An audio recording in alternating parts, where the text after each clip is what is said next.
de estar en esas, pero ya le mandé mensaje. Ahorita si me contesta les digo. Vale, pues empezamos ¿no? Y empezamos contigo. Pero Damos comienzo a la mesa tercera, que se llama Manuel Sacristán, Lecturas de América, Lecturas desde América. Va a empezar hablándonos la doctora Zenia Llévenes, de la Universidad Nacional Autónoma de México, de la UNAM. no, una UAM. Ah, de la UAM. Ah, pues te tenía aquí mal puesto, de la UAM. Perdona. El título es ¿Por qué Jerónimo? ¿Por qué los indios? Deriva de Sacristán. Te presento un poco, te hago una pequeña biografía. Licenciada en Antropología Social por la Escuela Nacional de Antropología e Historia de la ENA, maestra y doctora en Filosofía por la Facultad de Filosofía y Letras de la UNAM y doctora en Ciencias Antropológicas por la Universidad Autónoma Metropolitana. Es profesora e investigadora titular de tiempo completo del Departamento de Humanidades de la UAM Coajimalpa y miembro del Sistema Nacional de Investigadores Nivel 1. Entre sus líneas de investigación se encuentra el análisis de los procesos de redefinición de la religión, de secularización y possecularización, la teoría antropológica y la filosofía moderna y contemporánea, así como las relaciones de la religión con la medicina y la disciplina psiquiatría, psicología, psicoanálisis. Es autora de obras fundamentales como Los espíritus y sus mundos, Locura y subjetividad en el México moderno y contemporáneo, y el más reciente, Hechos de Tiempo, publicado en GERDE de 2023. Pues, Celia, cuando quieras. Pues muchísimas gracias. Antes que nada, es un gusto estar con ustedes y agradezco muchísimo la invitación, sobre todo también a José Luis Moreno y a Jesús por estar al pendiente y bueno, pues por todas sus atenciones. Voy a tratar de leer un poco más que nada para que no se me vaya la cuestión de tiempo. Me imagino, me comentaban que habían tenido mesas de Sacristán, está en el programa también, y a lo mejor algunas cosas se les hace reiterativo en algunos aspectos, pero me parecía importante porque me gustaría dejar asentado desde dónde estoy leyendo yo a Sacristán en relación con el libro de Jerónimo, que en realidad son un conjunto de notas que publica aquí. Lo tengo el viejo topo como libro, lo van a ver al revés, bueno, el de sobre Jerónimo, y que es en lo que yo me he basado precisamente pues para presentar esto que voy a compartirles hoy. Entonces, pues sin más, ya doy inicio a mi participación. Bueno. Pensar significa no partir de conceptos que se dan por sabidos. Imaginar significa no aceptar la estetización de la política y el pensamiento para reflejarse en ella de manera complaciente. Pensar requiere tiempo y pensar requiere también un cierto aquí y ahora, la pretensión de universalidad a la que sin embargo creo que no debemos renunciar es ella misma temporal y más local de lo que se quiere creer. Sacristán fue el pionero en España de la lógica formal y la filosofía de la ciencia y luchó contra la cerril versión del tomismo que impuso el franquismo filosófico. Pero también desde una constante exigencia de rigor y claridad, criticó muchas de las oscuridades típicas del pensamiento de izquierdas. La universidad que le recibe es la de la Ley de Reforma de la Segunda Enseñanza del 20 de septiembre de 1938, que estipulaba que la educación debía poner de manifiesto la disque pureza de la nacionalidad española, la categoría superior universalista de su disque espíritu imperial y de la hispanidad, y su condición defensora y misionera de la disque verdadera civilización. Además, se dejaba literalmente claro que, en lo referente a la filosofía, el plan de estudios debía dejar de lado toda concesión al historicismo y al positivismo y debía vertebrarse de acuerdo con la síntesis aristotélico-tomista. Voy a contar algunos episodios del personaje. Y cabe señalar que todo lo que cuento aquí de Sacristán lo sé a partir de leer a Francisco Fernández Buey, Jacobo Muñoz, Montserrat Galcerán, Juan Ramón Capella, Antoni Domenech, José Luis Moreno Pestaña o José María Ripalda, entre otros. Contarlo me permitirá dibujar los contornos de mi Sacristán y de los devenires que veo potencialmente en su pensamiento en torno al interés por Jerónimo y los chiricahuas. Sacristán era hijo de un colaborador del régimen de Franco que en el año 1940 se instala en Barcelona. Ese chavo que en 1940 tiene 15 años trata de recuperar los años de bachillerato que ha perdido en la guerra y entra a la organización juvenil de Falange. Cuando llega a la universidad se integra junto con un compañero en el aparato cultural del Sindicato Español Universitario, SEU. Allí entabla amistad con otros dos compañeros y juntos intentan contactar con una organización anarquista clandestina, lo que demuestra que, como falangista, Sacristán era, cuanto menos, bastante atípico. La conspiración es descubierta. Uno de los compañeros se suicidó con gas. Poco después, Sacristán es condenado a muerte por los falangistas del CEU en la Universidad de Barcelona. La condena no se cumple porque el encargado de ejecutarla, Pablo Porta, que luego sería presidente de la Asociación Española de Fútbol, en una rocambolesca historia, dio largas al asunto para no tener que matar a nadie. Y aquí acaba, afortunadamente para todo mundo, el falangismo de Sacristán. Sacristán cultivó la lógica y la filosofía de la ciencia, pero no en un sentido estrechamente vinculado a la filosofía analítica ortodoxa, aunque la filosofía analítica se convirtió casi en una nueva escolástica, y entiendo por escolástico el mantener una mirada apegada a una hermenéutica puramente textual o autorreferencial, obviando historia y política. En su momento tuvo en España un importante papel como contrapeso al tomismo, así como al opusdeísmo. Él hizo un viaje ritual a Alemania y se convirtió en el primer especialista español en lógica y filosofía de la ciencia. Esto nos pone sobre la pista de lo complejo de su figura, de la variedad de los intereses de quien siempre se declaró germanófilo, en deuda con el idealismo alemán y lector asiduo de Góngora y San Juan de la Cruz. Así, en el año 1958, paralelamente se doctora con una tesis sobre Heidegger. En Alemania conoce a Ettore Casari, un estudiante italiano que le pone en contacto con la obra de Togliatti y de Gramsci. Ambos lo deslumbran y le hacen ver que debe acercarse al clandestino Partido Comunista de España, cosa que hace en 1955. En 1956 pasa a ser miembro del Comité Central del PSUC, el Partido Comunista de Cataluña. Por su condición de militante en un partido clandestino durante una dictadura, no pudo desarrollar su obra, fragmentaria, en las condiciones de libertad y dedicación esperadas, viéndose obligado a multiplicar sus traducciones. Por ejemplo, los volúmenes 1 y 2 del Capital de Marx, los métodos de la lógica y las raíces de la referencia de Quine, o a Benjamin y Marcuse. También se sostuvo con colaboraciones por fuera de la academia. Como es sabido, la militancia de Sacristán en el PSUC durante la dictadura llevó a su expulsión de la Universidad de Barcelona en 1965. Aquello solo significó el culmen de sus problemas con una institución universitaria que ya antes le había mostrado su voluntad censora, trasladándolo de la Facultad de Filosofía a la de Economía. En el lugar de la filosofía a los estudios superiores de 1968, Sacristán criticó provocativamente que los filósofos de profesión fueran especialistas, cito, en el ser y la nada. No hay que olvidar ni el año en que está escrito, 1968, ni el contexto en el que está escrito.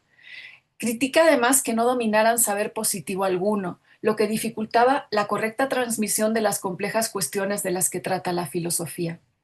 Propuso que la Facultad de Filosofía fuera sustituida por un instituto específico en el que la enseñanza de esta materia estuviera ligada a una reflexión que tuviera en cuenta aquellos saberes.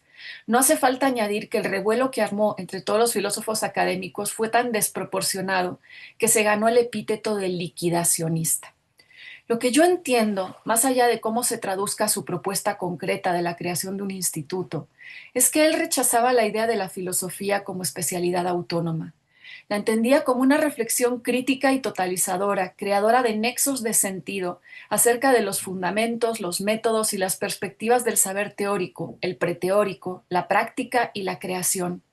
Decir esto podría significar decir que la filosofía y el filosofar encuentran sus motivaciones más profundas en la vida, la ciencia, el arte y la práctica política, lo que a su vez supone una distinción antipositivista entre conocimiento y autoconocimiento. En realidad, a mí me parece que se podría leer a Sacristán, quizá más allá o más acá de Sacristán mismo, poniendo en juego cierta lectura del legado hegeliano. Sabemos que hay una doxa hegeliana que ve la filosofía como saber absoluto que sobrepasa todos los demás saberes. Sin embargo, cabe otra lectura en la que otros saberes producen sus propias formas de conocimiento, pero que la singularidad de la filosofía, su diferencia, radica en que no puede hacer lo mismo.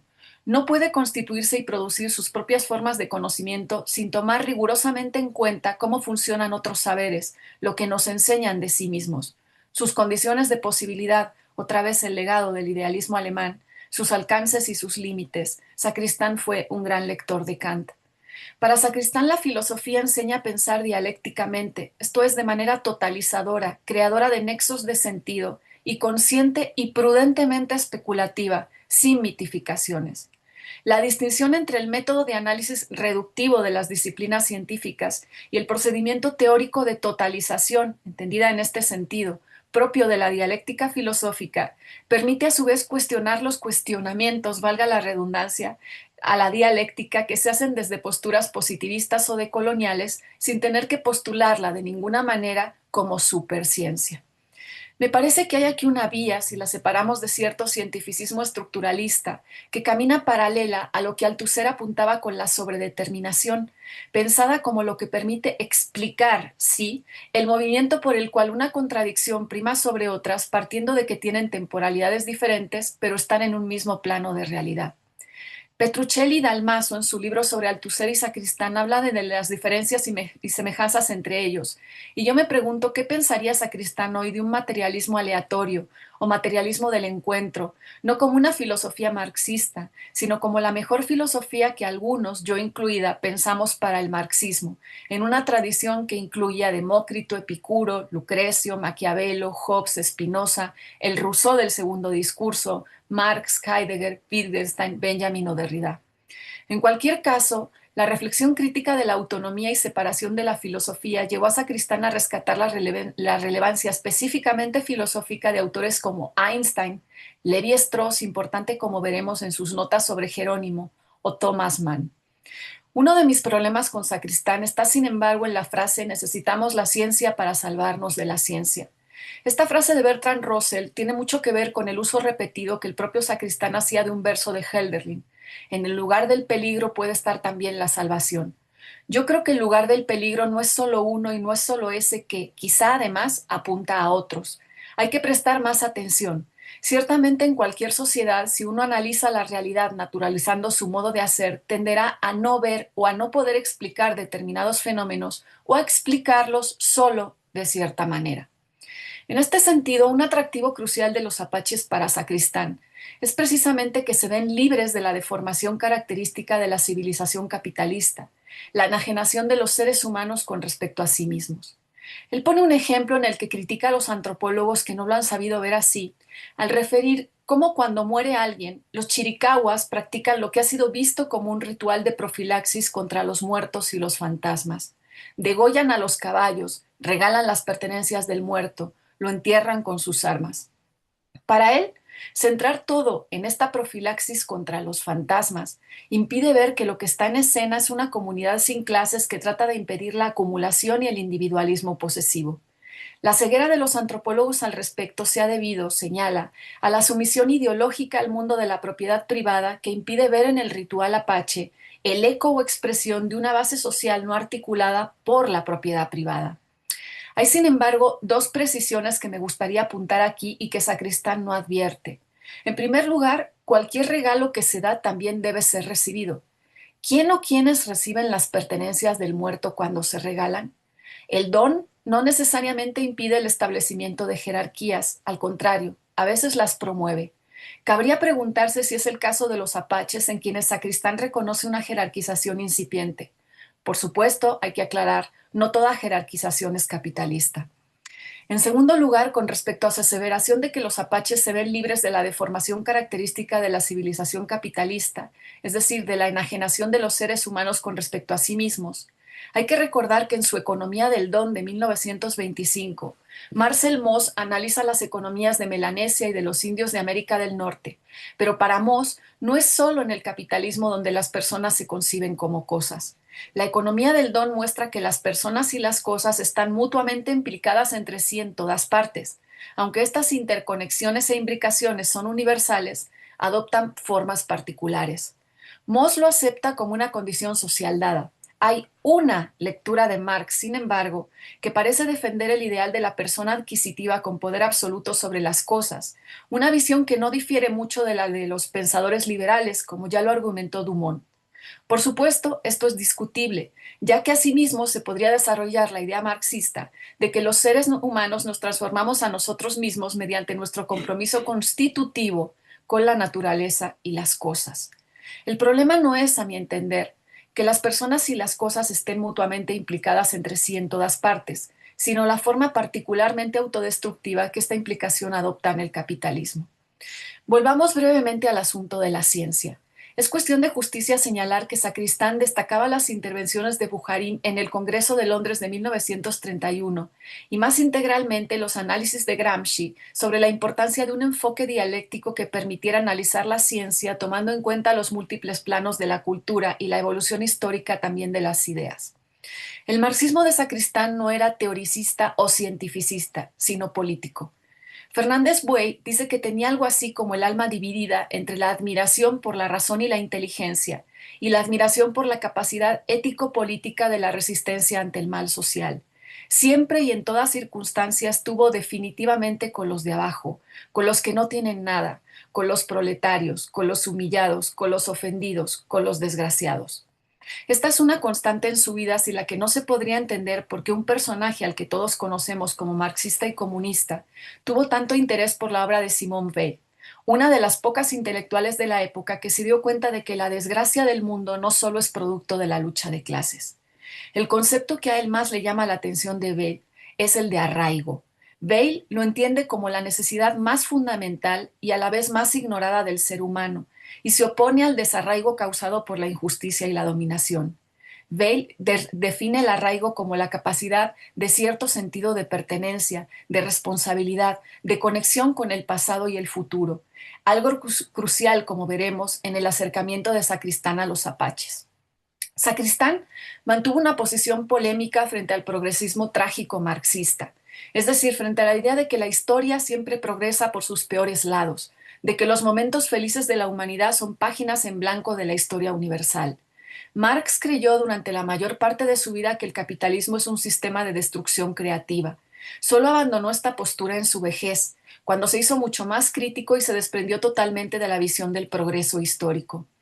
A Manuel Sacristán le interesó mucho más el lado destructivo del capitalismo, es decir, el tipo de conclusiones que sintetizó Walter Benjamin cuando dijo que, pese al que muchos creían que la revolución consistía en alimentar con fuel la locomotora de la historia, a lo mejor se trataba más bien de echar el freno a tiempo. Esta idea lo acercó mucho al ecologismo, aunque siempre se mantuvo apartado de las tesis de los ecologistas fundamentalistas. La autocrítica es crucial, y aunque la dimensión naturaleza no ha estado ciertamente ausente ni en la tradición socialista ni en la obra de Marx, lo cierto es que siempre se insistió mucho más en la dimensión intrasocial. Por mucho que hoy día autores como Saito procuren revalorizar los costados más ecologistas de Marx, es indudable que la tradición marxista ha estado impregnada de un productivismo que sería insensato reconocer. Sacristán era un gramsciano. Para Gramsci ningún poder permitiría una nueva toma del Palacio de Invierno, y por tanto proponía promover la penetración en profundidad de los ideales socialistas en las mentes de todo el cuerpo social para conquistar lo que él llamaba la hegemonía. El objetivo era la aparición de un partido comunista poderoso, que no fuera solo un partido de cuadros, sino de personas que en todos los ámbitos de la vida social tratasen de desarrollar ideas socialistas, en su caso, en las condiciones reinantes en Europa Occidental. Esta idea se manifiesta a lo largo de toda la trayectoria de Sacristán en el Partido Comunista. Por ejemplo, en el énfasis que puso sobre la lucha cultural, fundó la primera escuela del partido, en su animación del movimiento de los estudiantes de la Universidad de Barcelona, o cuando convenció a los profesores no numerarios para que optasen por un contrato laboral no funcionarial. En el fondo de todo esto subyace la idea de una universidad de trabajadores para trabajadores. Francisco Fernández Buey advierte que el atemperamiento del racionalismo de Sacristán tiene que ver con el hecho de que ya desde finales de los 50 y a lo largo de toda su obra se interesó en la dilucidación de las relaciones entre teoría y decisión. A mi modo de ver, sin embargo, no se avanzará en una filosofía de la praxis en la que haya que incluir la pregunta de por qué hacemos lo que hacemos o por qué simplemente no hacemos lo que debemos hacer, sin un compromiso paciente y sostenido con el inconsciente. En la denegación, Alenka Supancic, filósofa y teórica psicoanalítica eslovena, analiza una respuesta social contemporánea a los eventos que adopta la forma no ya de la negación, sino de la denegación. En lugar de simplemente negar los hechos, la denegación se manifiesta con la frase sí, lo sé, pero aún así. No hay desconocimiento ni ignorancia. El evento se reconoce plenamente, pero mediante esta denegación fetichista se alivia la ansiedad resultante y se suspende la responsabilidad de contribuir al cambio. Esta es una respuesta omnipresente a los eventos actuales, desde el cambio climático hasta la violencia paroxística y la desigualdad económica. En la pregunta por la praxis no se trata entonces aquí de un problema del orden del conocimiento, del orden del saber, sino que interviene otra cosa que no es exactamente de ese orden, algo que debemos dilucidar. En una entrevista publicada en 1978 en el contexto de la transición, Sacristán cuenta cómo a mediados de los 60 entró en una crisis muy profunda cuando se dio cuenta de que los partidos comunistas eran un desastre, que Gramsci había sido arrastrado en su lucha por la revolución hacia su propia destrucción psicológica y que en definitiva había algo que no estaba funcionando en la militancia marxista a la hora de conquistar la hegemonía para las ideas socialistas. Es entonces cuando inicia su gran apertura hacia el movimiento ecológico, antibélico y su acercamiento al anarquismo y al feminismo. La crisis le suma en una depresión profunda, tras la cual lo primero que escribe es un texto a propósito de Jerónimo, la biografía escrita por Stephen Barrett con ocasión del quinto centenario del nacimiento de Fray Bartolomé de las Casas en 1974. A Sacristán le interesaba la vida salvaje como modelo, recordando a Bale, de arraigo, la capacidad de sentido, de pertenencia, de responsabilidad y de conexión con el pasado y el futuro. Los apaches eran un grupo pequeño, violento, característicamente aficionado al alcohol y poco señalado por sus logros culturales, marginal incluso en comparación con los navajos. Sin embargo, era el único grupo que conservaba la lengua en un entorno de tribus supuestamente más grandes, razonables y cultas. Sacristán intenta averiguar dónde reside el secreto de la supervivencia de un pueblo tan pequeño y tan derrotado y escribe, cito, su ejemplo indica que tal vez no sea siempre verdad, eso que de viejo afirmaba el mismísimo Jerónimo, a saber que no hay que dar batallas que se saben perdidas. Es dudoso que hoy hubiera una conciencia apache si las bandas de Jerónimo y de Victorio no hubieran arrastrado hace ya casi un siglo el calvario de 10 años de derrotas admirables. Fin de cita. Sacristán confiesa que lee sobre Jerónimo. Un breve paréntesis, Jerónimo, o Yaclan Apache, fue un líder de guerra nacido en 1829, conocido por liderar la resistencia contra los ejércitos de México y Estados Unidos en el suroeste de Norteamérica. Tras la muerte, el asesinato de su familia en 1858, luchó por muchos años y se convirtió en una figura legendaria en la prensa de la época. Se rindió, fue obligado a rendirse en 1886, vivió en cautiverio y se convirtió en una celebridad en sus últimos años, muriendo en 1909 en Oklahoma. Sigo.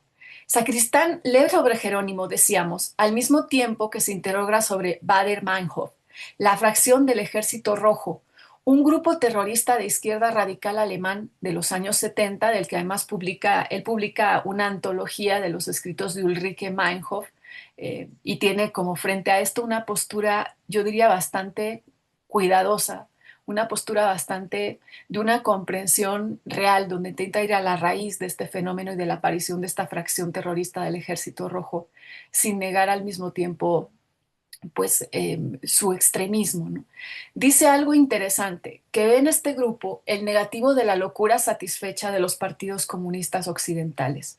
En sus notas no añade más, pero dándole vueltas a este asunto, yo creo que la locura compartida por unos y otros radica en que los partidos comunistas occidentales tienen una visión del progreso histórico impregnada de productivismo, y los revolucionarios también creen que la revolución consiste en alimentar, una vez más, con fuel, la locomotora de la historia. Este sentido común de progreso es la corteza exterior que para Sacristán revela una falta de sentido común o de sentido de lo común. Sacristán alude en cambio al buen sentir chiricahua que se expresa en el hacer. Yo entiendo el buen sentir en relación con el sentido, con las coordenadas, con la dirección, algo que se aviene con el racionalismo de Sacristán al que no habría que renunciar, pero también con una sensibilidad que se liga a un modo de hacer. No hay por su parte ni romanticismo ni idilio exotizante con los indios. Así advierte que el sentirse parte de la naturaleza se vincula para algunas de sus culturas al sacrificio humano, al asesinato ritual para asegurar los ciclos solares y los ritmos de las cosechas. O cuando señala que el sistema de roza, tumba y quema de los campesinos, en este caso mayas, es una técnica agrícola de subsistencia donde se despeja un terreno de vegetación, se tala, se quema el material resultante y se siembra en la ceniza para aprovechar los nutrientes que ésta aporta. Aunque es una práctica antigua y puede ser sostenible en ciclos largos, con largos periodos de descanso del suelo, solo funciona con la base de densidad de población agrícola muy escasa y una densidad de cultivo que también lo sea. En la actualidad, los ciclos de descanso, acortados debido a la presión sobre la Tierra, han provocado degradación ambiental, pérdida de biodiversidad y emisiones de gases de efecto invernadero, porque en realidad básicamente consiste en irse acabando el bosque de a poquito. Lo repito, nada de romanticismo. ¿Por qué entonces los apaches? Los apaches son un pueblo cazador-recolector para quienes la acción guerrera es un botín tan importante para su supervivencia como la caza. Sacristán dice querer explicar lo que él considera la locura militar de Jerónimo contra toda esperanza. Locura para Sacristán, podríamos decir, porque en realidad Jerónimo está siendo fiel a su forma de vida, una vida guerrera. La Chiricahua es una cultura tremendamente agresiva. En el norte de México sus incursiones eran terribles porque masacraban a buena parte de la población. En su bellísimo libro Misericordia, el destino trágico de una collera de apaches en la Nueva España, Antonio García de León advierte cómo la noción de la muerte de los Chiricahua les daba siempre una ventaja sobre sus enemigos, ya que el umbral de ese tránsito, la línea de frontera de la vida, estaba entre ellos colocada más allá, como en una epifanía final que el encadenamiento de destinos había preparado de antemano, sin escapatoria posible, pero con la recompensa de acompañar al sol en su viaje en caso de morir en situación de guerra. La trascendencia de ser más allá de la muerte aseguraba entre ellos el asumir un destino en el alto cielo junto al sol o como estrellas del infinito nocturno. Así la muerte era una victoria sobre el tiempo, porque lo envolvía sobre sí mismo, porque al escarpar del flujo lineal de la historia y del impacto de los cambios, eludían la esclavitud y la mansedumbre frente a otras tribus enemigas y luego frente a los blancos. Lo que Sacristán admira de los apaches, lo he señalado ya, es que a diferencia de sus vecinos, en ocasiones más supuestamente sofisticados, han logrado conservar la lengua. Habría que ir más allá de Sacristán y preguntarse, sin embargo, qué es conservar la lengua. Los conceptos pueden morir, es decir, perder su vitalidad operativa, dejar de tener sentido existencial. Hay un concepto de los Crow, nación cazadora, guerrera y nómada como los apaches, también por excelencia, que merece un comentario a este respecto. Me refiero al concepto de plantar el bastón de mando. Este concepto solo tiene sentido en una forma de vida de guerra entre tribus. Cuando esa forma de vida desaparece, aunque el concepto exista, está muerto. Se trata de una pérdida real, no solo una que se describe desde cierto punto de vista. Es más bien la pérdida real, podríamos decir, de una mirada, de un punto de vista. Uno puede tomar lo que solía ser un bastón de mando y clavarlo en el suelo, pero de eso no se sigue nada, y no está en absoluto claro qué se estaría haciendo. No hay ningún límite que se esté protegiendo, no se está arriesgando ninguna vida. La vida nómada y guerrera de los Crow ha terminado, y en la medida en que hay un límite Crow, este ya no es reconocido y protegido por los Crow con su propio cuerpo, sino por el gobierno de los Estados Unidos y el estado de Montana. Plantar un bastón de mando ha dejado de ser un acto inteligible, en el sentido ya que ya no hay formas viables de hacerlo. Las únicas formas de vivir con el concepto son percibir que algo significa, aunque no sepamos bien qué. Recordarlo, contar su historia, dramatizarlo en un pou-pou, lamentar su pérdida, resignificarlo. Pero ninguna posibilidad borra la pérdida irreversible de algo. No hay manera de plantar un bastón de mando que simplemente ya no puede funcionar como un bastón de mando. Los conceptos adquieren vida a través de las prácticas significativas, de las vidas que somos capaces de vivir con ellos. Si ya no hay nada que pueda considerarse como bailar una danza de sol o plantar un bastón de mando, entonces la tribu ha perdido los conceptos de danza de sol y bastón de mando. Una pérdida que no es en sí misma un acontecimiento, sino más bien la ruptura de aquello en términos de lo cual ocurrían los acontecimientos. La pregunta entonces para mí sería, ¿qué conservan y qué pierden los apaches al conservar la lengua? Si hay conceptos que aunque estén ahí, han muerto. Otra de las cosas que Sacristán admira en los apaches es que son una cultura aristotélica, dice él, del término medio, una cultura del mesotés, una cultura que dice cosas como, sí, hay que tener vicios, hay que emborracharse, pero no más tantito, con mesura. Él contrasta esto con la tradición revolucionaria occidental para la que el esquema del término medio es conservador, una tradición revolucionaria que descansa entonces en una negatividad radical. Paradójicamente, la locura militar de Jerónimo, diría yo, más allá de Sacristán, he de aclarar, es conservadora. Pretende conservar un modo o una forma de vida, una vida guerrera, aquella en la que morir supone la recompensa de acompañar al sol en su viaje en el caso de hacerlo en situación de guerra. Una vida en la que para morir, sin embargo, tienes que estar vivo. Me pregunto si uno de los problemas de la izquierda es que no captamos en los discursos lo que las personas desean conservar, algo que la derecha entiende y explota en sus peores versiones. En su trabajo con indigentes, el antropólogo Joao Biel advierte del riesgo de caracterizar como nuda vida a la Agamben a formas de vida en las que opera el deseo de aferrarse y conservar desde pequeños objetos, rutinas, vínculos o deseos. Esas formas de vida no son nuda vida para la gente que las vive. En mi lectura benjaminiana, los fragmentos conservados de nuestro pasado, una vez liberados de la carga historicista de tener que culminar en el presente, pueden, como chispas que saltan a través del tiempo, iluminar nuevas resonancias entre el entonces y el ahora. Eso es para mí el arraigo a la condición humana y también depende, ciertamente, de esa conservación de fragmentos. En su no romantización, Sacristán habla del juego de valores sobrecogedor de la cultura chiricahua nómada en torno a los débiles, enfermos, ancianos. El valor sobrecogedor se debe a que se favorece la supervivencia de la cultura guerrera. Y sin embargo me pregunto por qué Sacristán no vio que el énfasis en la guerra oculta los verdaderos fundamentos de la cultura en el trabajo de otros y de su protagonismo moral y político. Esta negación de la gran cantidad de trabajo movilizado para garantizar el protagonismo bélico es en efecto la negación de las actividades de cuidado, pero también de la vulnerabilidad de los guerreros mismos. Reconocer esto implica admitir que la dependencia y la vulnerabilidad son características de la condición humana y no algo reservado a una categoría que es al mismo tiempo honrada y, distanciada sacralmente como la de los vulnerables o los precarios. Los más vulnerables son a veces aquellos que, aunque muestran todos los signos de poder y autonomía, dependen por completo de otros o de un ejército de otros que los cuidan en su vida cotidiana.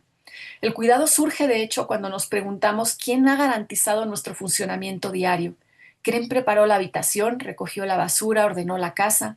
Este tipo de realismo está ausente en las teorías sociales y morales contemporáneas, que tienden a reducir las actividades y preocupaciones del cuidado a una preocupación por los débiles o las víctimas sin ningún interés político real.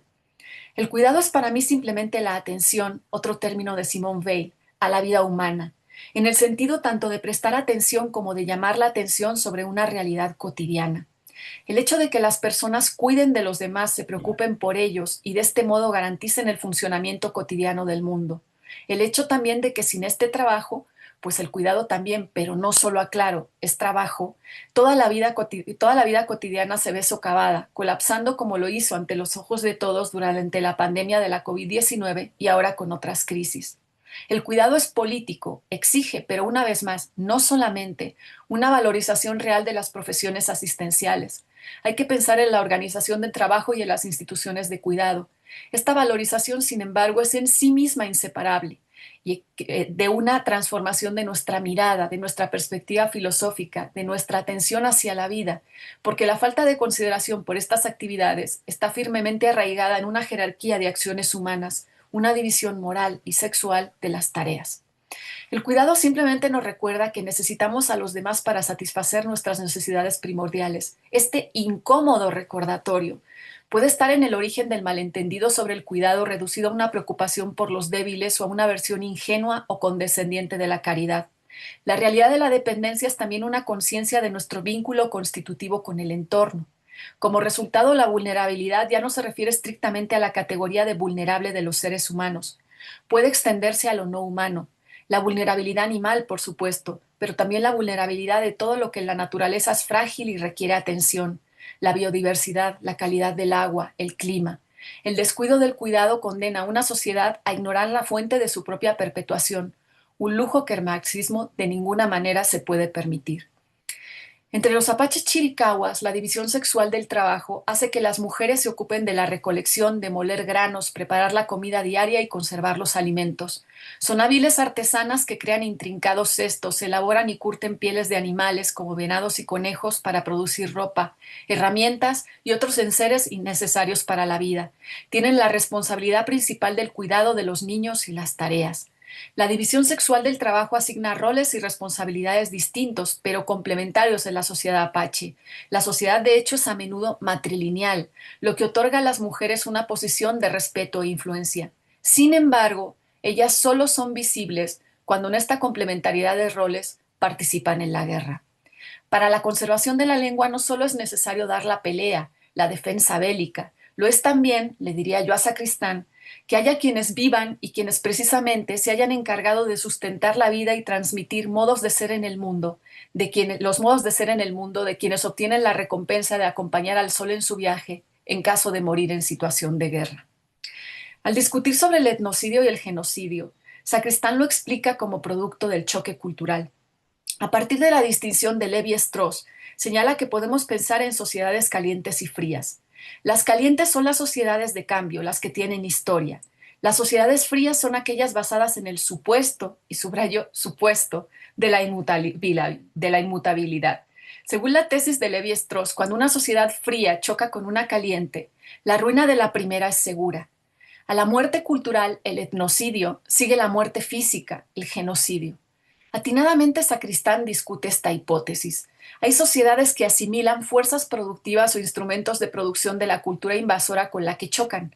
Es el caso del caballo y de las armas en el caso apache antes de su sometimiento. En este caso, la asimilación no es etnocida, sino que se pone al servicio de la forma de vida fundamentalmente nómada y guerrera de la cultura apache. Lo que habría que discutir entonces es hasta qué punto ciertas asimilaciones culturales pueden desbaratar una forma de vida. Por desbaratar me refiero a trastornar el arraigo, como la capacidad de echar un sentido de pertenencia, de responsabilidad, de conexión con el pasado y el futuro. No todo cambio halógeno es mortal para una cultura. Lo es cuando hay una pérdida radical que la pone en jaque. Podemos preguntarnos, siguiendo con lo que abrí con anterioridad en torno a la muerte de los conceptos, por los etnocidios sin genocidio. En esta reflexión, Sacristán también ahonda en la diferencia entre la conquista española y la conquista angloamericana. Señala que en el primer caso se exterminó menos que en el caso de los anglos, porque el sistema económico aún era semifeudal, explotador del sector primario. En el segundo caso, se inscribe en un capitalismo más asentado, el capitalismo anglosajón. El ejemplo es la ley norteamericana del 3 de marzo de 1871 que pretende parcelar las reservas indias, dárselas a propietarios individuales que proletarizan, mientras las tierras excedentes son compradas por propietarios empresarios blancos. Habría que recordar, sin embargo, y aquí vuelvo a seguir a García de León en Misericordia, que en agosto de 1786 y 3 meses antes de morir en Tacubaya, el virrey Bernardo de Gálvez, en la Nueva España, desesperado por los magros resultados en el norte, endureció sus políticas y propuso una guerra sin cuartel ni misericordia contra cada nación insumisa, atacándola hasta que se viera forzada a pedir paz, una paz que se basaría en el interés mutuo, entre comillas, animando a los indios con regalos regulares u ocasionales, mientras se minaba su salud con la distribución de aguardiente y se creaba dependencia hacia las mercancías coloniales que solo se podrían obtener en convivencia pacífica con los colonos. El aguardiente, el alcohol de los blancos, fue precisamente un cambio, una importación halógena mortal para muchas culturas indias. Esa es buena parte de la razón de la conversión religiosa a grupos evangélicos que lo prohíben hasta la fecha, y esa es la razón por la que las comunidades zapatistas del EZLN también lo prohíben a sí mismo en sus caracoles. El virrey recomendaba además, cito, enfrentar a la vez a seris, yumas y apaches, siendo estos últimos el objeto de preferencia, ya que en la sujeción voluntaria o forzada o en su total exterminio consiste la felicidad de las provincias internas, porque ellos son los que las han destruido, los que viven sobre sus fronteras y los que causan los infieles procedimientos y la inquietud de los indios reducidos. Fin de cita. Hay muchos aspectos que habría que señalar en este apunte brevemente condensado. Por ejemplo, hablando de los indios reducidos, la relación apenas apuntada por Sacristán entre las encomiendas y las reservas indias.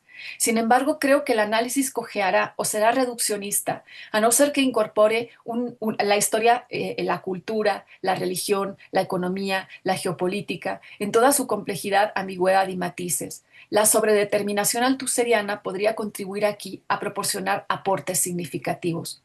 El ejemplo de los apaches, dice Sacristán, indica que tal vez no sea siempre verdad eso que de viejo afirmaba el mismo Jerónimo, a saber que no hay que dar batallas que se saben perdidas. Yo creo que no es verdad, no por el resultado, sino porque Jerónimo sabía que había hecho lo propio de un guerrero chiricahua, lo propio de su forma de vida, y él era eso, un guerrero chiricahua. Creo que lo mismo puede decirse de Sacristán y de lo que decidió también él conservar. Conservamos conceptos, muertos, dije yo, antes de los que solo podemos percibir quizá que algo significan, aunque no sepamos bien a bien qué. Podemos recordarlos, contar su historia, dramatizarlos como los apaches en un Perdóname, pou-pou. perdóname, Genia, ve terminando para que luego nos dé Sí, tiempo a que me hagamos falta, alguna pregunta. sí, me falta muy poquito ya. Lamentar su pérdida, resignificarlo. También hablé de cierta lectura benjaminiana. Los pasados colectivos y o íntimos son solo en un nivel las historias que nos contamos a nosotros mismos. En otro nivel son los potenciales incrustados, tal vez en algún objeto aparentemente trivial, muy parecido a lo que el protagonista de Proust encontraba en su Magdalena, un estímulo sensorial inesperado y abrumador que evoca a todo un mundo. Lo derrotado y aplastado, el mundo de Jerónimo, sigue existiendo a su modo en fragmentos e imágenes ciertamente virtuales pero efectivas, imágenes dialécticas que pueden centellear en un instante de peligro. De lo unidas que están en el fondo, posibilidades y resistencias, habló Sacristán. ¿O quizá nos habla hoy todavía? Muchas gracias.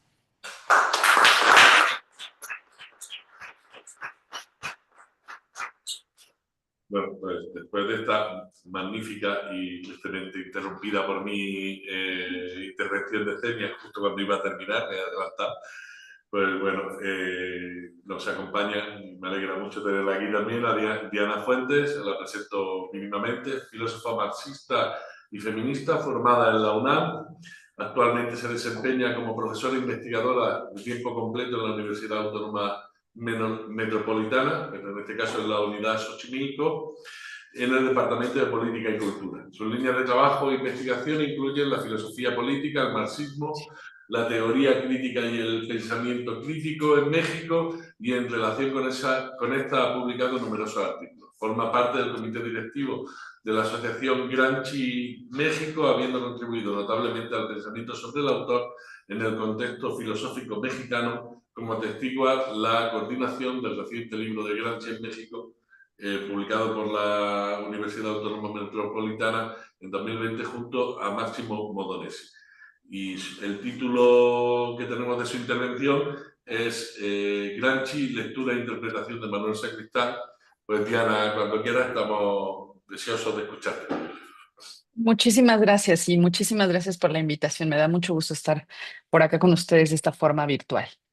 Bueno, pues también así sin más, doy lectura al texto y que en el que intentaré mostrarles sobre todo ese complejo cruce en el que se da las aportaciones que hace Sacristán a la publicación, la edición, la difusión y particularmente la interpretación de la obra de Gramsci, no solo en México, sino en el mundo hispanohablante, ¿no? Bueno. A fines de los años 50 y con toda claridad en la década de los años 60 comienza lo que podríamos llamar la era de Gramsci, que habría de extenderse más allá de la caída del bloque soviético. La trayectoria de su influencia en México y en el mundo hispanohablante se esclarece desde la complejidad sociopolítica que caracterizó la vida organizativa y los debates de la izquierda en el plano nacional y regional, así tal como lo demarcó Eric Hobsbawm. La presencia de Gramsci en América Latina se puede ver de manera a grosso modo en dos fases previas a 1989. La primera, que va de 1956 hasta 1960, se relaciona con la apertura relativa posterior al 20 Congreso del PECUS, del Partido Comunista de la Unión Soviética, y la segunda, a partir de 1970, con el declive de la lucha armada y el eurocomunismo. Previo a 1956, la conservación del pensamiento gramsciano se debe en buena medida al trabajo de Togliatti y al decurso de los debates al interior del Partido Comunista Italiano, pero a partir de ese año, en el momento de lo que se conoció como el desarrollo de la vía italiana al socialismo, Gramsci se convirtió en el teórico contemporáneo a la generación de la Revolución de Octubre, que hubiera sido capaz de desarrollar una reflexión sobre los límites de la revolución en Occidente, la necesidad de atender a la cuestión nacional y a la complejidad de la configuración política del Estado en la fase que él llamaría superestructural compleja o en sus términos propiamente hegemónica. Y a partir de 1970, el giro hacia el eurocomunismo se alimentó no solo de un mayor y abierto distanciamiento de la URSS, sino de las tesis generadas principalmente por el Partido Comunista Italiano, el Partido Comunista Francés y el Partido Comunista Español, que condujeron al abandono de la vía armada y del centralismo democrático y a la afirmación del pluralismo democrático, lo que suponía el paso al partido de masas y a una abierta aceptación de ciertos principios liberales sobre la vida parlamentaria bajo la perspectiva de acceder al poder por la vía electoral. En México, por ejemplo, el entramado de redes y disputas políticas nos permite o nos hace inteligibles algunos de los motivos que alimentaron el interés por el caudal teórico del Sardo en el momento en que se abría una clara necesidad de renovación del marxismo. Uno de los caminos que permite sopesar esta trayectoria es el seguimiento de la traducción, edición y publicación de sus obras, con lo que se visualizan actores, intereses y en alguna medida el impacto del pensamiento gramsciano en los debates de orden estratégico y teórico. Bajo esta consideración, se debe señalar también que el proceso de traducción, edición y publicación de sus obras es una muestra de escala regional sobre las tramas de organización, solidaridad y alianzas estratégicas entre las izquierdas de América Latina. Lo que es más, es también ejemplo de la porosidad y la intercomunicación del pensamiento en el mundo de habla hispana y del modo en que los entramados locales configuraron y determinaron su recepción colectiva.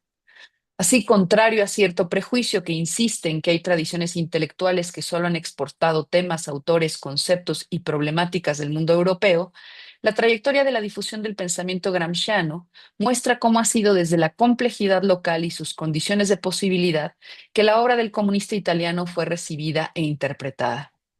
Por ello se puede observar como la presencia del exilio argentino, por ejemplo, como efecto del golpe militar de 1976, fue determinante para que el grupo de la revista Pasado y Presente continuara en México la labor de traducción y publicación de la obra del Sardo y de algunos de sus más destacados intérpretes. Pero también se evidencia que esa misma tarea habría sido inimaginable sin el respaldo otorgado por las editoriales mexicanas dedicadas explícitamente al pensamiento marxista y crítico. De modo que algunos de los factores que posibilitaron el aterrizaje del pensamiento gramsciano fueron tanto el soporte material e ideológico de una larga tradición de la izquierda revolucionaria e internacionalista, evidentemente no homogénea, como el interés por dar apertura a nuevos debates en un momento de una compleja transición sociopolítica a la que una nueva generación de intelectuales y militantes intentaba dar respuesta. Como decía hace un momento, el primer periodo de recepción se puede datar a partir de 1956 y así, por ejemplo, las primeras ediciones en español de Gramsci en América Latina las debemos al grupo argentino que editó la revista Pasado y Presente entre 1963, 1965 y 1973, bajo el impulso de Héctor Agosti, José Aricó y de Héctor Agosti. Allí José Aricó encontró en la obra de Gramsci un camino para abrir una renovación del marxismo al interior del Partido Comunista Argentino. Y tal como sucedió en el caso italiano, el grupo primero publicó las cartas de la cárcel y luego se concentró en traducir los volúmenes de la llamada edición temática. Así, por ejemplo, en Argentina, entre 1958 y 62, con la editorial Lautaro, se publicaron los 6 números temáticos, es decir, aquellos que conocemos bajo los títulos del materialismo histórico y la filosofía de Benedetto Croce, los intelectuales y la organización de la cultura, literatura y vida nacional, notas sobre Maquiavelo, etc. Después, una vez que el golpe los lanzó a México, con el respaldo de las editoriales Siglo XXI y Juan Pablos, en los primeros años, reeditaron algunos de estos trabajos y publicaron otros inéditos. En ese mismo periodo, a esta labor se sumó el trabajo para la edición y publicación de otra serie de textos fundamentales para la interpretación de las categorías gramscianas, como fue el caso de la publicación en 1977 de una edición de una selección de textos precarcelarios bajo el título Escritos Políticos, y en 78 de la reedición de Gramsci y las Ciencias Sociales, que era una edición previa que ya existía, así como del libro Gramsci y el Estado hacia una teoría materialista de la filosofía de Christine Bucy-Glucksmann. Pero como resulta evidente, estos textos ya se encuentran inscritos en el periodo del amplio debate ocasionado por la búsqueda de una teoría de las transformaciones en los países del occidente capitalista que en América Latina sería discutida de modo muy particular después de 1968 y del triunfo de Salvador Allende en Chile en 1970. Se debe indicar también que buena parte de la acogida del trabajo que primero hizo el grupo de Pasado y Presente asentó en un ambiente que ya había favorecido la circulación de algunos otros textos gramscianos centrales. En este sentido, por ejemplo, en 1967 ya se había publicado un texto que se tituló La formación de los intelectuales, en la que ahora es una histórica colección, la colección 70 de la editorial Grijalbo. Y en los años posteriores, la sucesión de publicaciones de o sobre Gramsci fue numerosa, de modo que así comenzó la sinergia y el interés que propició la época dorada de la divulgación de su pensamiento. De entre los distintos factores que contribuyeron a ellos, uno que no debe ser sobrevalorado, pero que tampoco puede ser soslayado, es la cercanía lingüística con el italiano y el español, que sin lugar a dudas facilitó la traducción o la lectura directa. Gramsci no corrió con la misma suerte para la traducción y edición de sus obras en inglés, alemán o incluso en francés, con todo y que en el mundo galo se le conoció muy rápidamente, y es solo semejante a lo sucedido con el portugués en Brasil. De modo que, vista en su justa proporción, la proximidad entre el español y el italiano como lenguas permiten pensar en la celeridad de la traducción, pero no mucho más. En todo caso, fue gracias a algunas de las más importantes editoriales del pensamiento marxista y crítico de la época, como fue Siglo XXI y poco después Era, que la obra del Sardo se difundió de manera integral en el mundo de habla hispana. Y en ese contexto es que apareció la antología de textos gramscianos, seleccionada, traducida y comentada por Manuel Sacristán en 1970. Texto fundamental para la introducción y el conocimiento y estudio de Gramsci en México en particular y en el mundo de habla hispana. La antología, publicada en 1970 por la editorial Siglo XXI, y habría que decir un dato sobre esta editorial, fundada por el argentino Arnaldo Orfila en 1967, quien previamente había dirigido el Fondo de Cultura Económica en México entre 1948 y 65, y que desde sus orígenes, siglo XXI, estuvo relacionada con el trabajo de los gramscianos argentinos, pues dentro de sus editores estuvieron, entre otros, Juan Carlos Portantiero y José Aricó. Orfila, previo a esto, ya había estado en contacto con Manuel Sacristán desde el impulso desde que tuvo la intención de impulsar la creación de una filial del Fondo de Cultura Económica en Madrid en 1963 y posteriormente una más en Barcelona en 1964, pues desde esos años ya le había solicitado a Sacristán textos para ser publicados bajo el sello del Fondo de Cultura Económica, tal como lo ha documentado Jordi Gracia. Habría que precisar que la relación entre el marxismo español con el mexicano prosperó en la década de los años 60, no solo por los lazos que se produjeron en torno a los exiliados, sino también al exilio español posterior, por supuesto, a la Guerra Civil, sino también porque en España se vivía un ambiente distinto al de la década anterior. Pues aunque aún privaba la censura, se produjeron espacios de discusión que fortalecieron y crearon importantes debates al interior del Partido Comunista Español. Así fue en el entorno del Partido Socialista Unificado de Cataluña, brazo del PCE, que se comenzó a discutir a Gramsci en espacios clandestinos y al margen de las líneas oficiales del partido desde 1956, gracias a la hispanista Giulia Adinolfi, compañera de Sacristán, que había militado en el PSI. En estos espacios, quienes más estudiaron al Sardo desde la edición temática de Togliatti fueron Jordi Soler-Tura, Manuel Sacristán, Josep Fontana, Manuel Vázquez Montalbán, Francesc Vallverdú y Juan Ramón Capella. Sin embargo, no fue sino hasta después de 1968, es decir, en el momento en que se operó una abierta asimilación hacia las posiciones eurocomunistas, que el PCE abre las puertas a Gramsci. Por supuesto, el giro gramsciano en España acontece con toda claridad después de la muerte de Franco en 1975 y con la celebración de las primeras elecciones administrativas. Sobre las ediciones del pensamiento gramsciano en España, previo a la edición de la antología de Sacristán, en 1966 se publicó otra antología a cargo de José Soler-Tura, Cultura y Literatura, en el marco del debate sobre literatura y realismo. En 1968, la traducción a cargo de él mismo del Príncipe Moderno y en 1970 la introducción a la filosofía de la praxis, selección y traducción también de él. De modo que la antología de Sacristán no fue la primera, pero sin lugar a dudas sí la más significativa e influyente. Sobre esta se debe señalar que en la edición de 2013, es decir, la recientemente, bueno, reciente, hace una década publicada, por acá ya, se recupera una introducción que fue eliminada en la primera edición y que se publicó en 1998 en el libro El orden y el tiempo, introducción a la obra de Antonio Gramsci, de la editorial Trota, en la que Sacristán esclarece cuáles son los criterios que ha seguido en la antología. El primero de ellos, nos dice, fue no separar los textos personales de los textos políticos, pues afirma que se debe considerar la cronología como factor de homogeneidad. El segundo, acentuar el género que más puede dar unidad temática a la obra, es decir, la literatura política, eje desde el cual se puede observar al Gramsci filósofo, periodista, historiador, político, crítico literario y crítico de la cultura.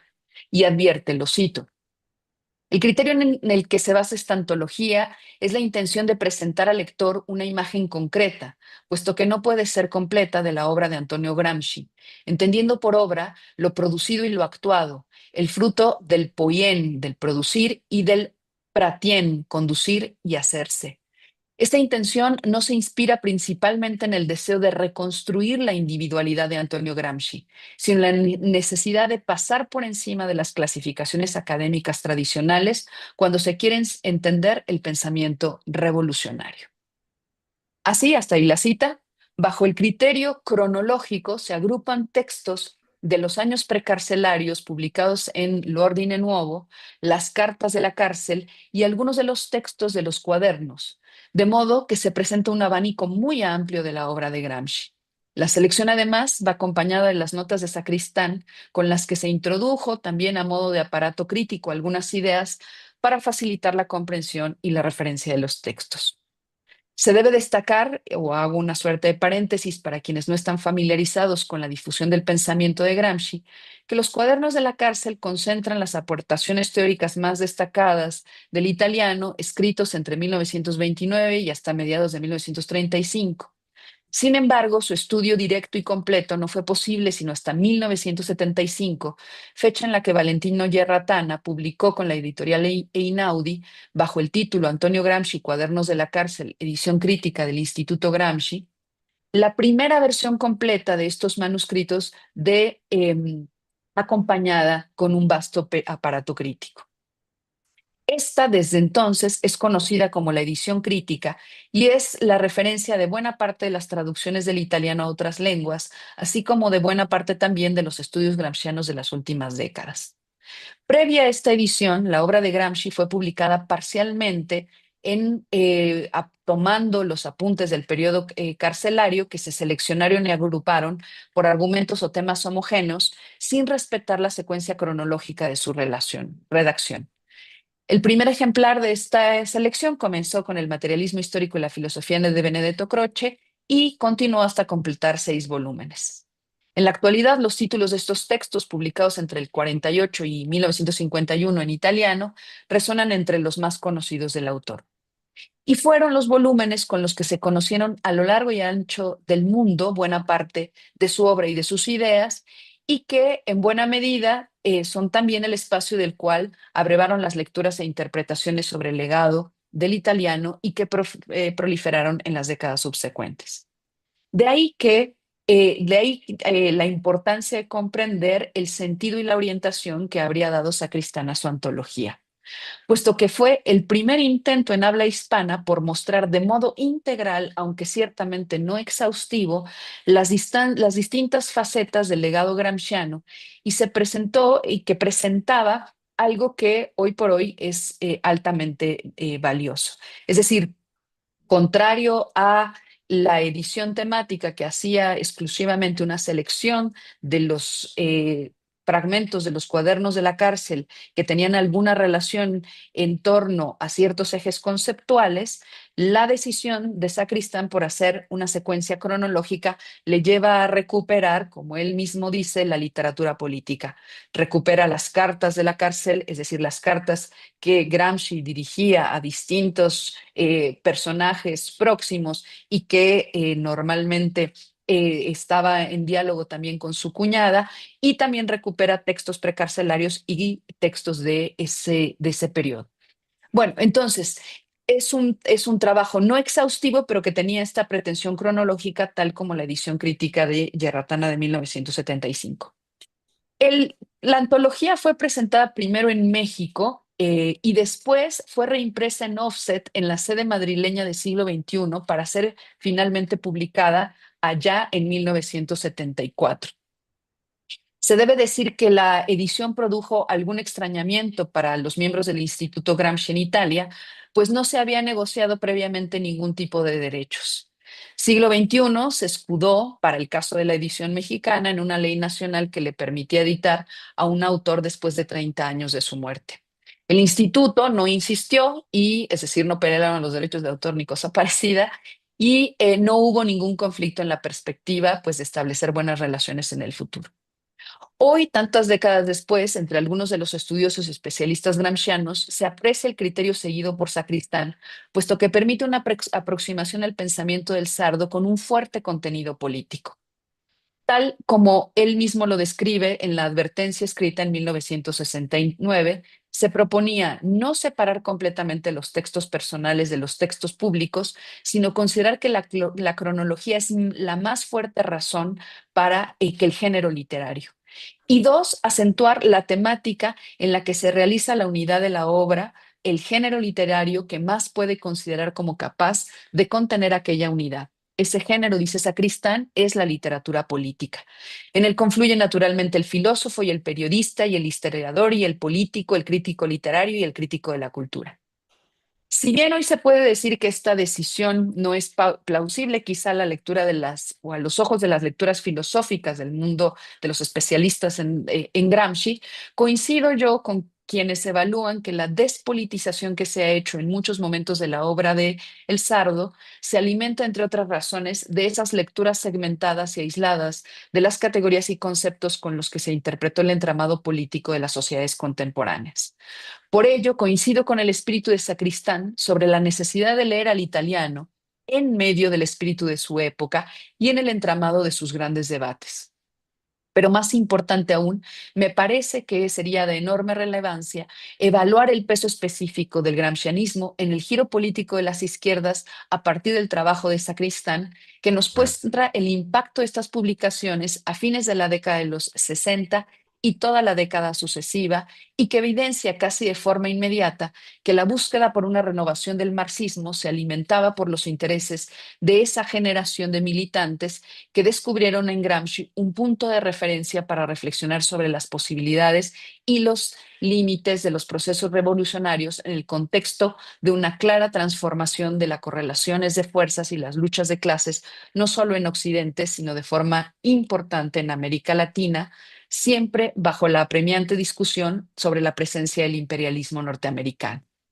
Si en la década de los años 50 los efectos políticos del informe Khrushchev de 1959, la represión de la revolución húngara del mismo año y la revolución cubana del 59 fueron factores decisivos en el alejamiento de la línea dura del estalinismo, tal como ha señalado el historiador Carlos Sillades, a quien cito, el marxismo de la década de los 60 estaba muy influido por el dogmatismo soviético y fue la siguiente generación de marxistas acuciada por el reclamo democrático la que se haría cargo de estos aspectos desde la problemática gramsciana. Hasta ahí la cita. Esa siguiente generación, que vería con ojos aún más críticos la represión en Polonia en 1968, la represión en Tlatelolco o los golpes de Estado del 73 en Chile y Uruguay, y que se reflejaría en la necesidad de reflexionar sobre las posibilidades de la revolución y las estrategias de lucha al interior de la militancia de los partidos revolucionarios. Se trata de la generación de la que participa Sacristán y que busca en Marx, Lenin y los clásicos lecturas renovadas que permitan sostener una praxis revolucionaria al mismo tiempo que dar complejidad a la densidad teórica con la que se da cuenta el capitalismo en su fase desarrollada. Las formas de la enajenación política, la represión y el desarrollo imperialista y el marco de la nueva geopolítica que habitaban. Si bien Gramsci desde su muerte no ha dejado nunca de ser nombrado, es precisamente en estos años cuando se da un debate que ya no solo estriba en la relación entre Gramsci y Lenin o en la reivindicación de la política o el análisis sobre la vía nacional, pues a partir precisamente de las discusiones de los años 60, también sirve como fuente conceptual para comprender las características de la dominación política de los estados desarrollados o en vía de esto que, por supuesto, supuso un claro engrosamiento de la idea de la sociedad civil, así como un debate necesario sobre las orientaciones a la participación o las posibles orientaciones en la participación en las estructuras de representación parlamentaria y los procesos de democratización institucionales. En ese contexto es que la antología de Sacristán nos sirve como un indicador del vuelco político que se estaba generando en lo que se conoció como la nueva izquierda de esos años y también en las discusiones que se dieron al interior de los partidos comunistas, particularmente el italiano, el francés y el partido español, que tendrían una enorme influencia en países como México sobre la relación que habría de tenerse con el régimen político dominante y la posibilidad de la apertura del Partido Comunista Mexicano en el orden de la vida parlamentaria. Por ello, creo que esta es una obra y es un momento clave, no solo entonces de carácter académico, intelectual o de difusión de la obra de Gramsci, sino un elemento fundamental para la comprensión de ese enorme debate político. Y bueno, y con eso cerraría mi participación. Muchísimas gracias.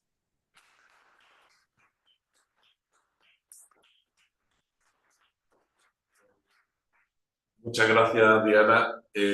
Yo os acapararía para mí a las dos con múltiples preguntas sobre Jerónimo, sobre Sacristán y Gramsci, pero vamos a abrir un turno de palabras a ver quién quiere compartir algo o preguntaros alguna cosa. Pepe, si no escucháis me lo decís, ¿vale? No, todo bien. Sí, yo también me sumo al elogio de Jesús y quería plantearos pues, una pregunta a ambas, un comentario a ambas. Digamos que quizá podemos abrir un turno de comentarios que quizá mucha gente pueda abundar por lo mío. En primer lugar, a Cenia le quería preguntar sobre... hay una presencia constante en el pensamiento de Sacristán que es, digamos, vertebradora de su reflexión en los años 50, desaparece relativamente en los años 60, pero vuelve a reaparecer con fuerza en los años 70, que es la presencia de Martin Heidegger. Martin Heidegger y de Ortega, específicamente de Martin Heidegger.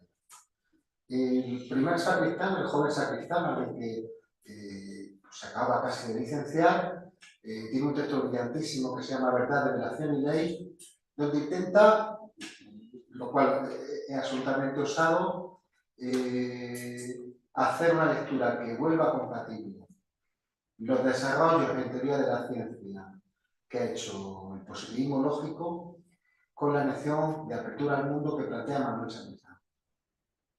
Ese mundo, ese tipo de apertura al mundo que explica, yo creo que de manera extremadamente precisa, no tiene componente anticientífico alguno, porque es previa, digamos, a la posibilidad, digamos, porque la apertura al mundo es previa al tipo de preguntas que se pueden organizar de cualquier forma de saber institucionalizado, es sustituida por una reflexión sobre la concepción del mundo, ya en un marco específicamente marxista, en los años 60, para reaparecer con mucha fuerza en una categoría, la tesis de fuerzas productivo-destructivas. O sea, la tesis de fuerzas productivo-destructivas significa que los adelantos técnicos no tienen malas utilizaciones. No es que tengan malas utilizaciones, sino globalmente positivos o, en el peor de los casos, neutros, sino que conllevan en sí mismos un tipo de agresividad implícita absolutamente, podríamos decir, demoníaca. No hay en el interés por Jerónimo, en el interés por lo que resiste a la cultura, por lo que resiste al genocidio de los indios, y por una apropiación de la técnica que no desmiente o que es compatible con la persistencia de una forma específica de vida, que tú has señalado, sin por eso alterarla completamente, un renacimiento del pensamiento de Heidegger. Hay que insistir en que Sacristán siempre se refiere a Heidegger en términos absolutamente positivos, excepto alguna referencia más globales de crítica al romanticismo en los años 60.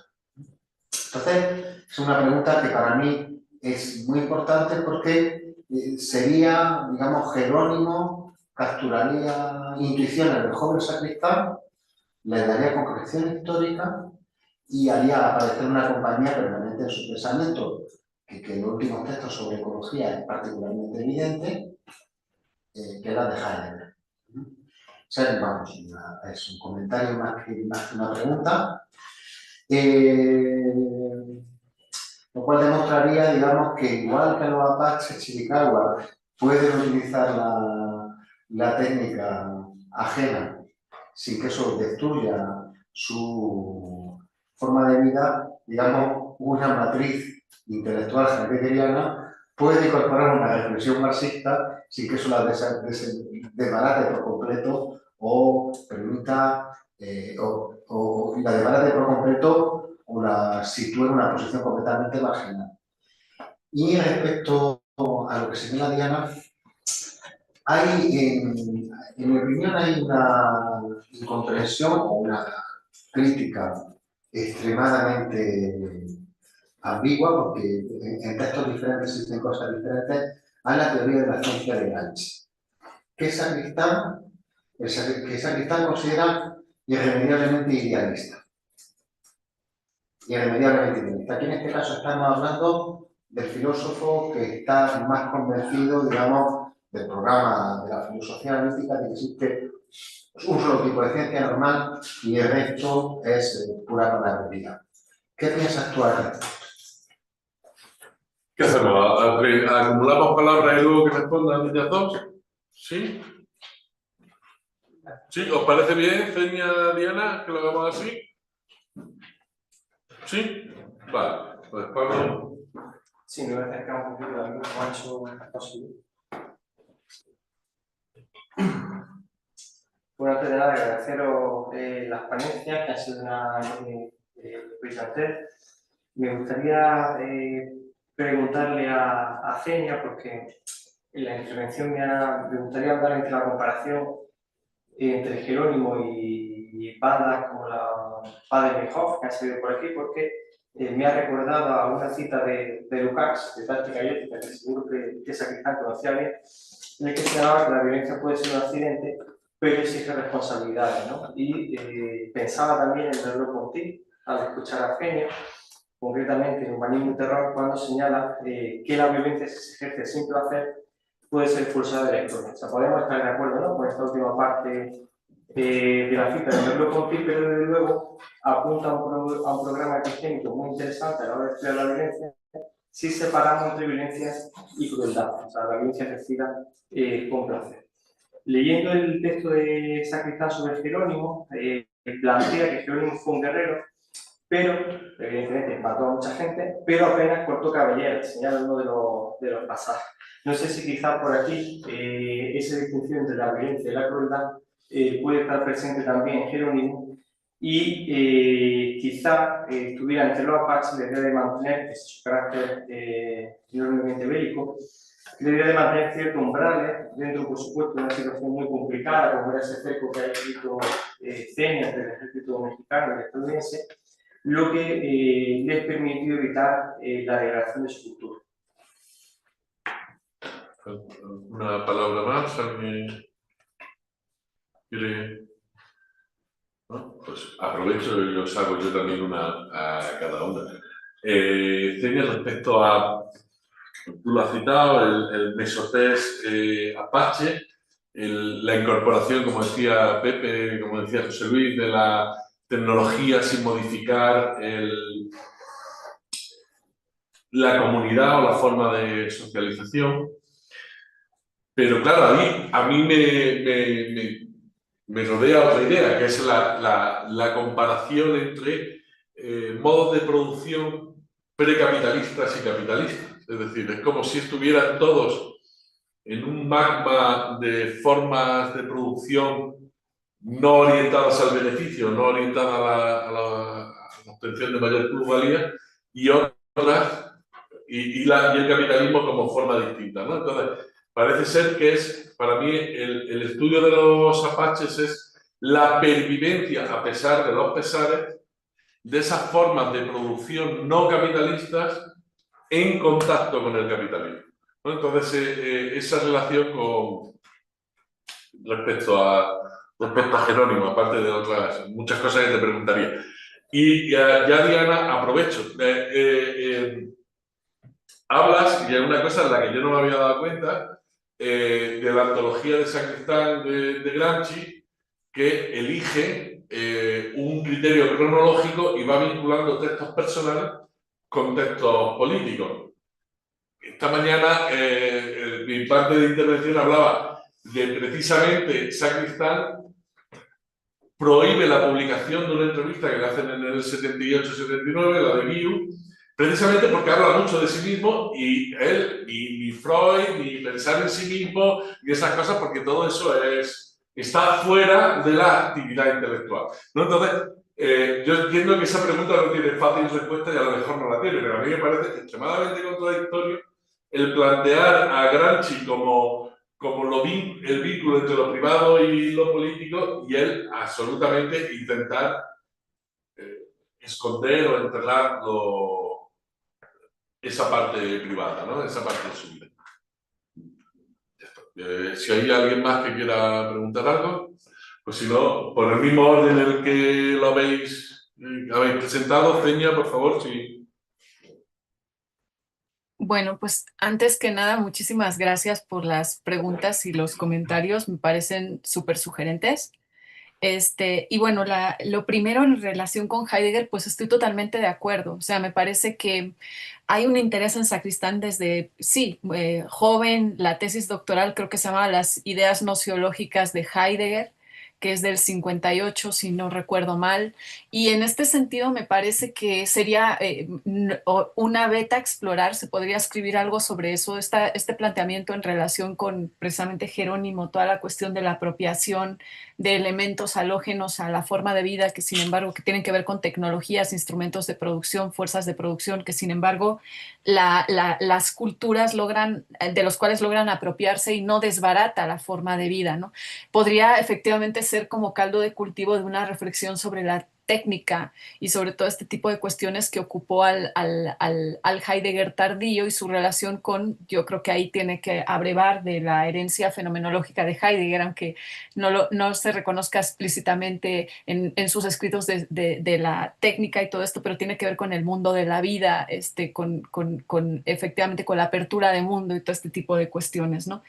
A mí en lo personal, o sea, me parece que es un legado que el marxismo debe recoger. O sea, Heidegger tiene fama, que se ganó a pulso por otro lado de un pensador conservador en un sentido reaccionario, pero creo que también abre posibilidades su obra para precisamente pensarlo desde otro terreno y sacar a Sacristán del cajón, que es un cajón que a mí me sorprende porque yo cuando lo leía, que he estado leyéndolo mucho los últimos meses, este cajón como de cientificista casi muy, muy cerrado y muy cuadrado, ¿no? Y cuando te pones a leer pues sus escritos sobre la dialéctica y las distintas versiones de dialéctica o sea, dices como que no va por ahí en absoluto, ¿no? Entonces creo que estas cosas de Sacristán podrían ampliar muchísimo más y enriquecer más la mirada hacia las potencialidades de su propio pensamiento.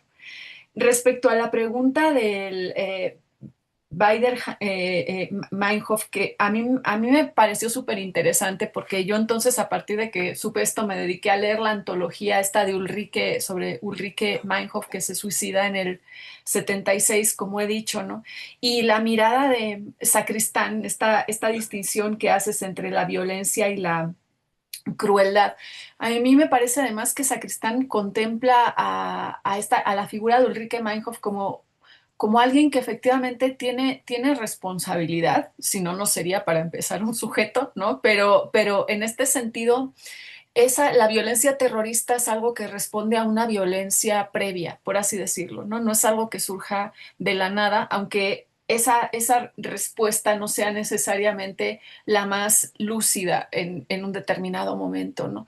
Entonces, eso es lo que me sorprendió, ¿no? Esta distinción que tú haces entre la violencia y la crueldad, creo que habría que verla despacio y caso por caso, ¿no? En el caso porque también creo que los baremos de lo que consideramos crueldad y violencia en determinados ámbitos probablemente tengan que ver poco con lo que se considera crueldad en el ámbito de una cultura que es trashumante, que es fundamentalmente bélica, que tiene que ser muy competitiva porque está con otras culturas que son igualmente bélicas y trashumantes y que se está enfrentando además a procesos de colonización y que tiene como una sí, heroicización, sí, no sé cómo se diga, de la figura del guerrero, ¿no? Entonces, en este sentido, los códigos de honor, los códigos de lo que se considera crueldad, los códigos de lo que se puede, creo que ahí habría que ir más despacio y la verdad es que ignoro muchas de estas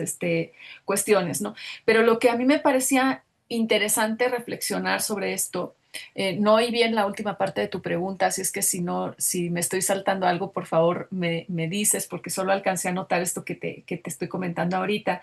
Pero digamos que lo que a mí me parecía muy relevante de toda esta cuestión del Baader-Meinhof y de esto que dice Sacristán, que yo le daba vueltas porque no lo desarrolla, dice al principio, me parece, yo estaba viendo sobre Jerónimo al mismo tiempo que estaba pensando en estas cosas y me parece que la locura de Baader-Meinhof es el negativo de la locura de los partidos comunistas europeos. Entonces yo, bueno, a ver, unos son supuestamente terroristas radicales, los otros son partidos que van siendo legalizados, ¿no? Entonces, en este sentido, ¿a qué se está refiriendo Sacristán? La idea, el hilo conductor que yo hallé y el por qué lo estaba contando él en el contexto del libro de Jerónimo tenía que ver con esta noción de progreso. Es decir, de que los partidos comunistas occidentales no se habían desembarazado de una noción de progreso que en realidad abrevaba de la misma, de estos grupos revolucionarios que tienen que echar a todo correr la carrera, la locomotora de la historia, ¿no? Con toda la violencia y a quien atropellen y toda esta cuestión, ¿no? Entonces, en ese sentido me parecía que ahí iba una imbricación y que en el caso de Ulrike y de otras y de otros, ¿no? Se entendía la necesidad de hacer algo, se entiende la reacción porque responde a una violencia primera, pero la respuesta no es lo que Sacristán comentaba, no es la respuesta del buen sentido, por así decirlo, ¿no? No es una respuesta que vaya a conducir a algo necesariamente que deseemos. Entonces, me parece un poco que mi lectura iba por ahí. Eso sería lo que, con base en lo que anoté, te puedo contestar, ¿no? La pregunta sobre el mesotés y la cuestión de si no hay ahí la supervivencia de un modo de producción precapitalista, aunque tenga ciertos instrumentos y fuerzas de producción capitalistas que va incorporando, yo creo que sí, que es una de las cosas más interesantes en este sentido. Pero creo que eso no basta para explicar esta preocupación por Sacristán, que evidentemente evidentemente tiene que ver con eso, cómo realmente, incluso en el contacto con el capitalismo, ciertas culturas no automáticamente caen bajo las redes del capitalismo ni se desempeñan. Y eso creo que es una anotación importante. Y la otra anotación importante que me parece a mí es cómo se desbarata una cultura, que esa sería como la pregunta, ¿no? Y tiene que ver con el capitalismo, porque el capitalismo lo que plantea es esto en un orden extensivo, sistemático y brutal que incorpora desde el exterminio de los bisontes y los búfalos hasta recluir a las personas o directamente matarlas o convertirlas en los proletarios o todo ese tipo de cuestión, ¿no? Pero hay formas, digamos, también precapitalistas de destruir formas de vida, ¿sí? Y tiene que ver con estos choques culturales donde hay algo de esa cultura de la cultura externa que desbarata y que no puede ser apropiado por la cultura que de alguna manera pues está en desventaja frente a esa cultura externa, ¿no? Eso también me parece que es importante tomarlo en consecuencia, ¿no? Y en el caso de, de, de las culturas indias me parecía muy curioso que no fueron las armas ni los caballos, sino que fue el aguardiente de los blancos, fundamentalmente un elemento profundo bueno, aparte del exterminio físico, pero un elemento profundo del exterminio moral de las culturas. Fue la reclusión en reservas y la alcoholización brutal de sus poblaciones, ¿no? Entonces, eso me parecía como también interesante recalcarlo, ¿no? Y bueno, esa sería como la cuestión que yo podría señalar al respecto. Ana, por favor. Sí, muchas gracias también. Miren, en realidad hay unas ideas muy importantes que ya no tuve tiempo como de meter en la presentación, pero que afortunadamente sus preguntas me permiten desarrollarlas, ¿no? Efectivamente, la crítica de Sacristán, digamos, al idealismo de Gramsci queda expresada en, en algo que se podría sintetizar con el hecho de que hay un reconocimiento en que Gramsci supo poner el tema de la ideología, ¿no? Es decir, supo disponer la centralidad que esta habría de tener para cualquier reflexión desde el marxismo, pero que el camino y el decurso que habría tomado Gramsci para Sacristán era inadecuado, ¿no? Es decir, que efectivamente estaba o quedaba impregnado de un profundo historicismo y de una buena dosis de idealismo.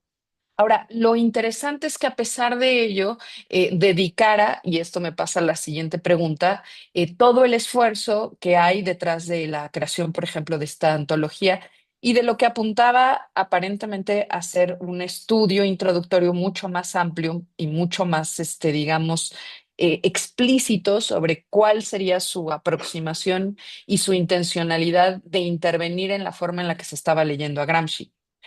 Una de ellas tiene que ver con una crítica también importante a digamos, al sobreuso de Gramsci con fines absolutamente pragmáticos y políticos, es decir, a una suerte de instrumentalización vaciada de muchos aspectos fundamentales de la obra y y digamos del marco específico en el que se dan ciertas reflexiones de Gramsci en el momento previo a la detención y ya en el periodo carcelario. Entonces hay una intencionalidad de intervenir en la recepción de la obra de Gramsci que está, digamos, asumiendo un juicio crítico sobre ese uso extremadamente político instrumental de ciertas categorías con finalidades exógenas, digamos, a ciertas reflexiones que estarían en el propio pensamiento del italiano, ¿no? Y entonces esto me recordó ahorita el asunto sobre la selección, ¿no? Sobre por qué seleccionar entonces las cartas que fue escribiendo Gramsci en la cárcel, algunos textos precarcelarios y finalmente la selección misma que hace en esa disposición cronológica. Y me recordaba un texto que no cité, pero de Francisco Fernández Buey, en el que él da una idea muy interesante de cómo interpretar, pues, por qué se hizo esto, ¿no? Y entonces se los leo rapidísimo, ¿no? Porque ahorita lo busqué, dije, tengo que encontrarlo para la pregunta.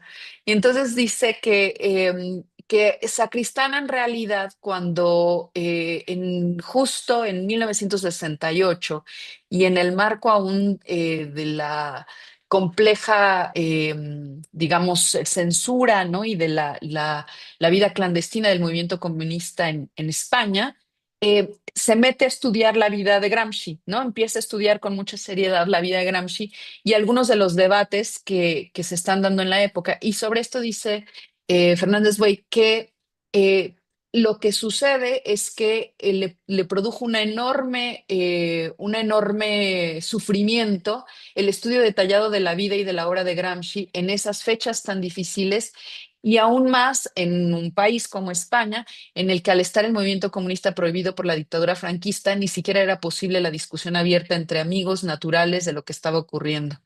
Y entonces dice él, la comprensión empática de la tragedia del comunista en las cárceles del fascismo mussoliniano, perdón, el desacuerdo con la actitud del Partido Comunista Francés durante los hechos de mayo y la repulsión provocada por la intervención de los tanques soviéticos en Praga, así como la contradictoria situación de un comunismo español crítico de la invasión en Checoslovaquia, pero casi obligado al silencio por la clandestinidad, fueron factores que justifican suficientemente el proceso que lo llevaría, ¿no?, a hacer una lectura que tuviera como una suerte de sensibilidad moral respecto de la vida de Gramsci, ¿no?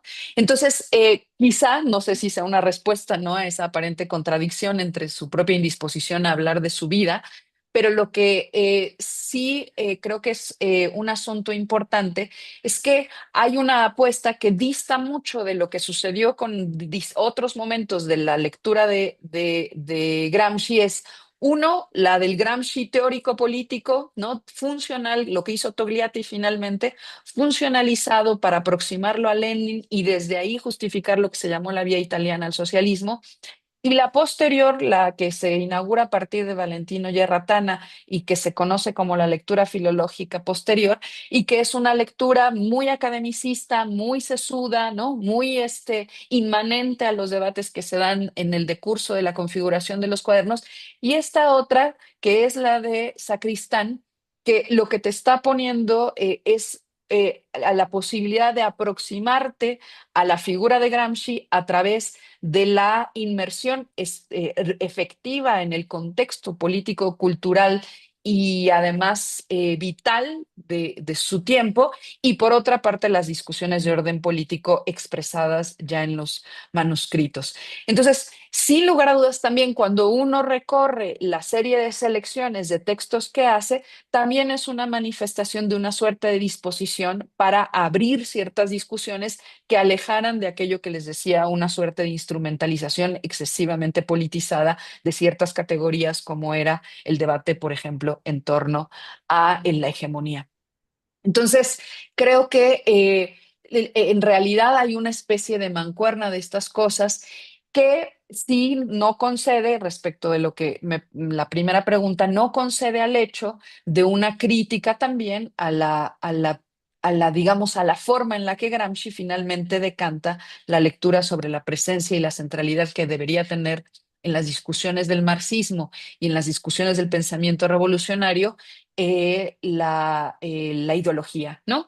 Entonces, creo que es ese complejo entramado el que se está presentando ahí, por eso creo que es una vía diferente a la que se estaba a las discusiones propias de la década de los años 70, pero que es una vía que, cuando menos en México, me parece, pues no prosperó, ¿no? Es decir, no fue la que finalmente habría de tener un impacto mucho más allá de la presencia de la edición y de la posibilidad de la lectura directa de algunos textos hasta entonces desconocidos.